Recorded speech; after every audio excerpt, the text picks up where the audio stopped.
কিতাব দিয়েছে এজন্য যেন জগৎবাসীকে আপনি অন্ধকার থেকে আলোর দিকে নিয়ে যেতে পারেন। সেই আলোর দিকে নিয়ে যাওয়াটা কি? এটা কিন্তু শুধু আধ্যাত্মিক না, এটা একটা জায়গা।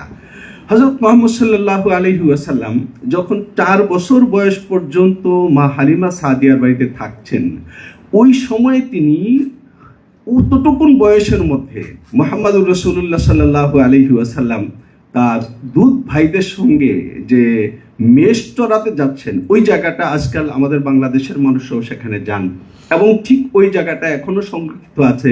এবং সেখান থেকে তিনি যে জায়গাটায় যেভাবে নিজেকে প্রস্তুত করেছেন, তারপর সেখান থেকে যখন আসলেন 6 বছর বয়সে যখন মা মারা গেল, 8 বছর বয়সে যখন তিনি দাদার কাছে থাকছেন, দাদা মারা যাওয়ার পরে তারপর যখন 12 বছর বয়সে তিনি তার চাচার সঙ্গে বাণিজ্যে যাচ্ছেন।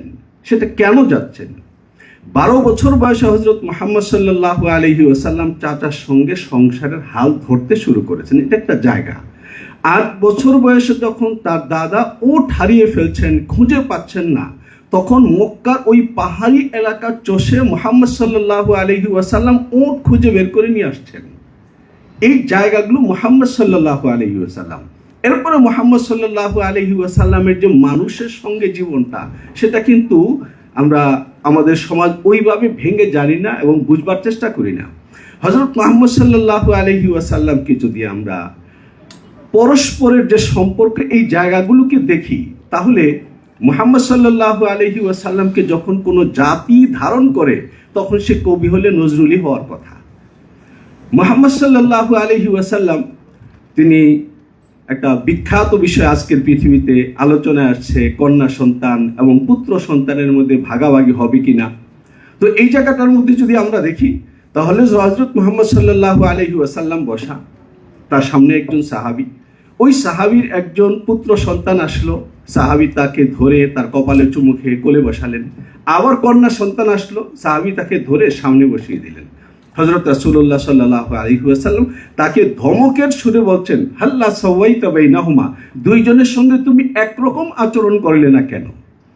ঠিক এই জায়গাটায় যদি আমরা মুহাম্মদ সাল্লাল্লাহু আলাইহি ওয়াসাল্লামের ব্যক্তি জীবনটা দেখি, তাহলে কেমন? আম্মা জান আয়েশা বলছেন, যখনই রাসূলুল্লাহ সাল্লাল্লাহু আলাইহি ওয়াসাল্লামের ঘরের সামনে এসে তার কন্যা আওয়াজ দিতেন, নবীজি কখনো বসা থাকতেন না, তিনি উঠে যেতেন এবং সঙ্গে সঙ্গে দরজায় গিয়ে তার কন্যার 2 গাল চেপে ধরতেন এবং কপালে চুমু খেতেন, হাতে চুমু খেতেন, ধরে এনে নিজের আসনে বসিয়ে দিতেন। কন্যার সঙ্গে আচরণ। রাসূলুল্লাহ সাল্লাল্লাহু আলাইহি ওয়াসাল্লামের বয়সে বড় হওয়া পুত্র সন্তান ছিল না, তার পালক পুত্র ছিল হযরত যায়েদ। আম্মা জান আয়েশা সিদ্দিকা রাদিয়াল্লাহু তাআলা আনহা বলেছেন যে রাসূলুল্লাহ সাল্লাল্লাহু আলাইহি ওয়াসাল্লাম তার পালক পুত্র যায়েদকে যুদ্ধে পাঠিয়েছেন, আমাকে বারবার চাঁদের তারিখ জিজ্ঞেস করছেন। আমি উপলব্ধি করতে পারছি যে পুত্র আসতে দেরি হচ্ছে, এই জন্য তিনি অস্থির হচ্ছেন। যখন যায়েদ সফর থেকে এসে ঘরের সামনে এসে সালাম দিলেন, রাসূলুল্লাহ সাল্লাল্লাহু আলাইহি ওয়াসাল্লাম এমন ভাবে ছুটে গেলেন যে তার গায়ের চাদর পড়ে গেছে এবং বাইরে গিয়ে পুত্রকে জড়িয়ে ধরে, যোদ্ধা যুবক ছেলে জড়িয়ে ধরে তার কপালের উপর চুমুর পর চুমু খেতে লাগলেন। এই যে পুত্র এবং কন্যা, সাহাবীকে বলছেন যে তুমি ভাগ করছো কেন? রাসূলুল্লাহ সাল্লাল্লাহু আলাইহি ওয়াসাল্লাম আচরণকে ভাগ করছেন না।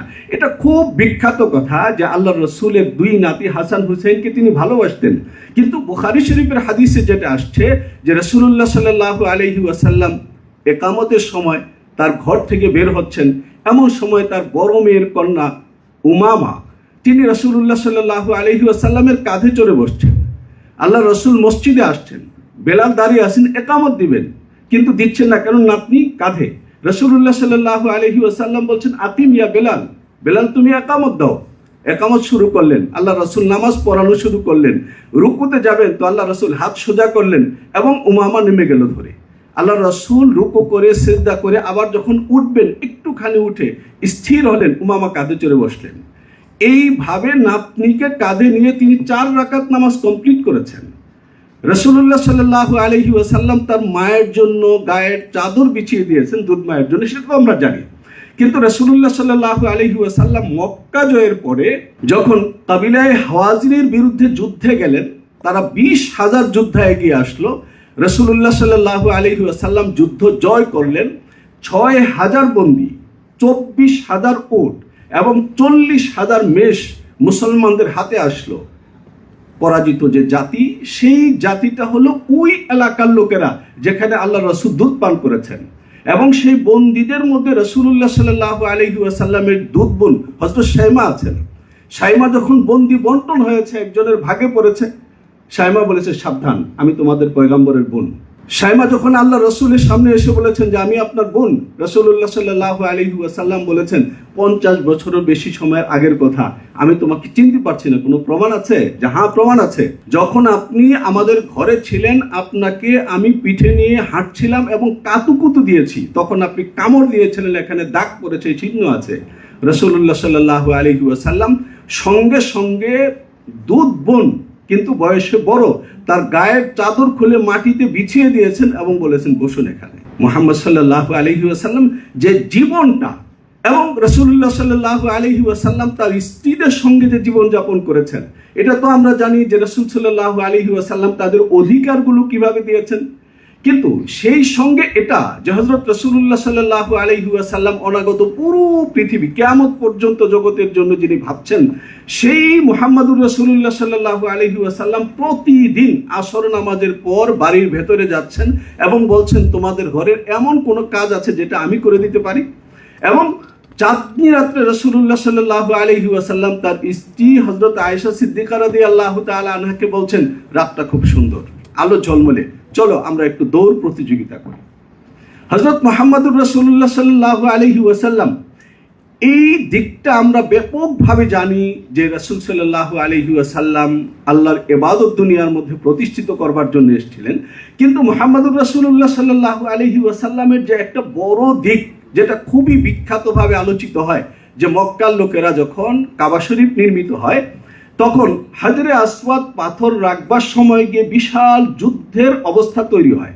তখন মুহাম্মদ সাল্লাল্লাহু আলাইহি ওয়াসাল্লামকে দেখা মাত্র সবাই বলল যে হ্যাঁ, মুহাম্মদ যদি সালিশ হন তাহলে তার বিচার মানতে আমাদের কোনো সমস্যা নেই।